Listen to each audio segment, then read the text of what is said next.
স্ত্রী বন্দা কথাটি জানার দুদিনের মাথায় বিয়ে করে নতুন বউ নিয়ে হাজির হয় পলাশ।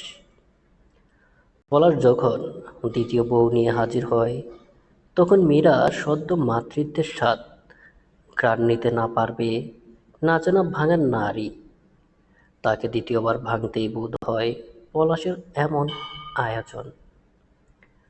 মাত্র দুদিন হলো ডাক্তার রিপোর্ট অনুযায়ী জানা যায় মীরা কখনো বাচ্চার মা হতে পারবে না।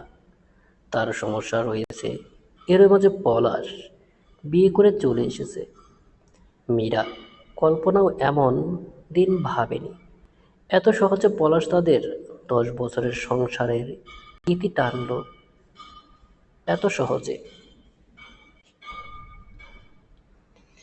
মীরা মলিন বিষাদ ভরা মুখের দিকে তাকিয়ে পলাশ ম্লান হাসে।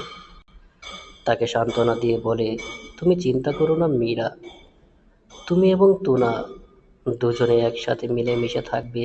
আমি তোমাদের দুজনকে সমান ভালোবাসা দিব। ভালোবাসা।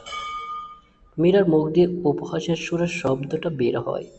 অতঃপর শান্ত গলায় বলে, মানছি আমি অক্ষম। আমার দ্বারা সন্তান জন্ম দেওয়া সম্ভব হবে না। আমার অক্ষমতার দায় তোমার নয়। তুমি বাবা ডাক শোনার যোগ্য। এটা থেকে আমি তোমায় বঞ্চিত করতে পারি না। তাই বলে এত তাড়াতাড়ি? মাত্র দুদিন হলো আমরা জানলাম। এর মাঝে তুমি বিয়ে করে নিলে? এত তাড়া? আচ্ছা, একটা কথা বলো তো, তুমি কি এমন একটা খবর পাওয়ার অপেক্ষা করছিলে? কখন জানবে আমি বন্ধা, তখন গিয়ে বিয়েটা করে নেবে? পাত্রীও বুঝি ঠিক করা ছিল? পলাশ মীরার এই কথার জবাব দেয় না। তার মায়ের উদ্দেশ্যে বলে, মা, তোনাকে ঘরে নিয়ে যাও। বসার করে কতক্ষণ থাকবে? হ্যাঁ। মীরার শাশুড়ি হাসি মুখে কথাটি বলে। তিনি তার ছেলের বিয়েতে খুব খুশি। তোনার মুখটা দেখে মিষ্টি হাসি দিয়ে বলে, আমার এই বৌমা বেশ মিষ্টি দেখতে। মুখটা যেমন মিষ্টি, তেমন বাচ্চা ধারণ সক্ষম, সব দিক দিয়ে গুণবতী। মীরা তার শাশুড়ির কথা শুনে চুপ করে দাঁড়িয়ে থাকে, কিছুই বলে না। অথচ তার কাছে বলার মতো বহু কথা রয়েছে। সে যথেষ্ট সুন্দরী। তবে তার শাশুড়ি বা স্বামী এখন তার সৌন্দর্য দেখতে পারছে না, শুধুমাত্র সে বাচ্চা দিতে পারবে না বলে। মীরার শাশুড়ি তোনাকে নিয়ে পলাশের ঘরে যায়, যেটায় মীরাও থাকে। তবে আজ হতে হয়তো তার আর জায়গা হবে না। এটা দেখে মীরা পলাশকে বলে, তোমার জীবন এবং ঘর দুটো থেকে আমার অস্তিত্ব শেষ হয়ে গিয়েছে বুঝি?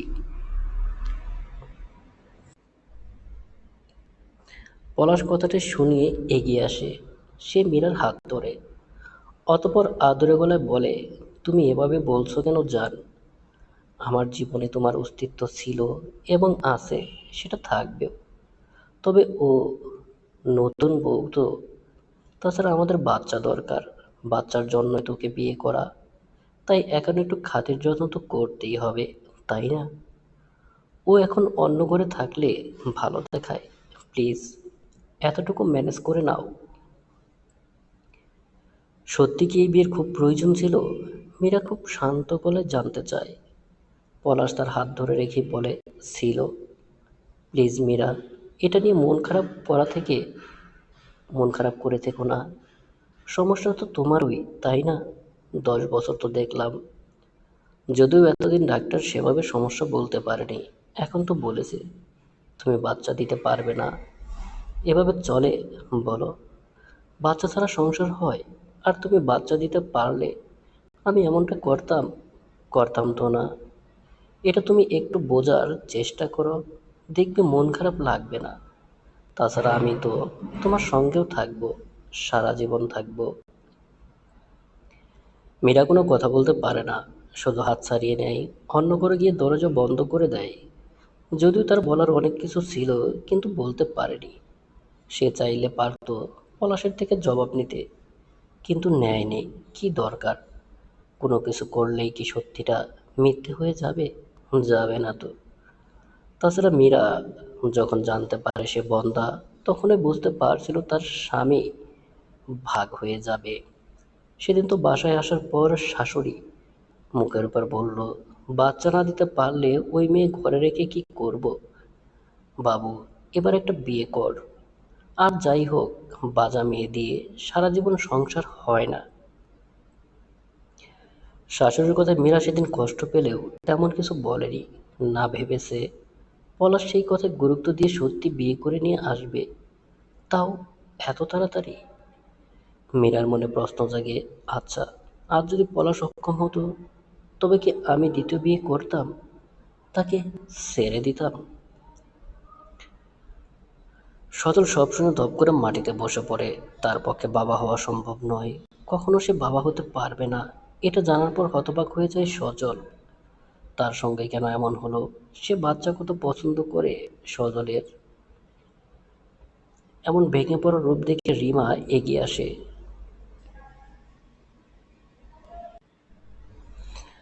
তাকে ওই অবস্থায় জড়িয়ে ধরে খুব শান্তভাবে বলে, তুমি এত ভেঙে যাচ্ছ কেন সজল?